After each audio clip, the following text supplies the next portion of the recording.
प्रधानमंत्री ने कहा था कि जो लोग भी इसमें लिप्त है और जिन्होंने भी इसकी योजना बनाई है उनको वो कहीं भी छुपे हो उनको ढूंढ के कानून के तहत कड़ी से कड़ी सजा दी जाएगी।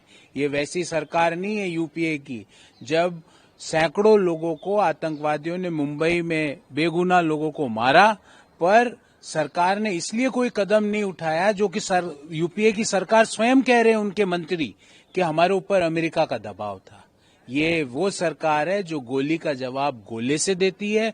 ये वो सरकार है जो आतंकवाद के ऊपर जीरो टॉलरेंस की नीति पे काम करती है। ये वह सरकार है जो किसी से पूछती नहीं है, किसी के दबाव में नहीं आती। कोई भी दुनिया की ताकत भारत की सरकार को नहीं दबा सकती। भारत की सरकार भारत के लोगों की प्राथमिकता से काम करती है। तो जो भी लोग लिप्त है उनको कानून के तहत कड़ी से कड़ी कार्रवाई भुगतनी पड़ेगी। अब सरकार न्यू इंडिया की सरकार है जो आतंकवाद के खिलाफ जीरो टॉलरेंस की नीति अपनाती है। अब लखनऊ से आवाज उठ रही है, समाजवादी पार्टी के विधायक हैं, वो कह रहे हैं कि अखिलेश यादव को लीड बिहार में महागठबंधन की सरकार। देखिए, बैलेट पेपर से चुनाव हुए थे, जब भी अखिलेश यादव बने थे उस समय भी मुख्यमंत्री, तो वो क्या गलत बने थे? और अखिलेश यादव को राहुल गांधी को हटाना चाहिए। अखिलेश यादव को बोलना चाहिए मुझे बनाओ, राहुल गांधी को हटाओ, कांग्रेस को हटाओ। हम तो पहले दिन से ही कह रहे हैं ये परिवारवाद और वंशवाद की राजनीति करने वालों का एक समूह है।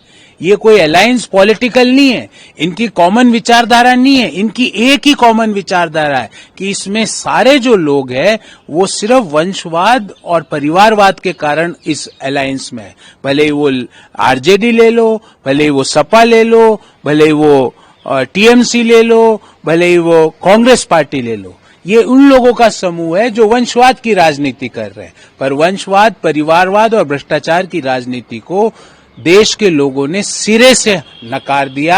अगले 1000 साल तक वंशवाद की राजनीति भारत जैसे महान देश में अब नहीं होगी।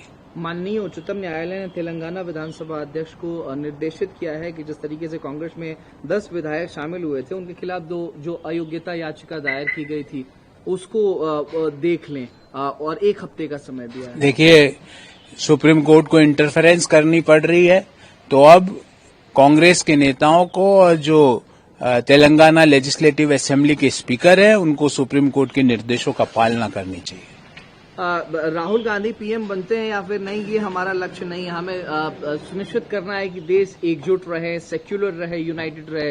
रॉबर्ट वाड्रा जी ऐसा देखिए, जीजा जी ने भी मान लिया कि वो नहीं बन रहे, साले साहब नहीं बन रहे हैं, जीजा जी ने मान लिया। अब वो दूसरी बात अपना रहे, देश सुनिश्चित है जीजा जी, देश एक है जीजा जी, देश में भ्रष्टाचार खत्म हो गया है जीजा जी, परिवारवाद और वंशवाद की राजनीति पूर्णतः खत्म हो गई है। और मैं आपको धन्यवाद देता हूं कि आपने मान लिया कि आपके साले साहब प्रधानमंत्री नहीं बन सकते।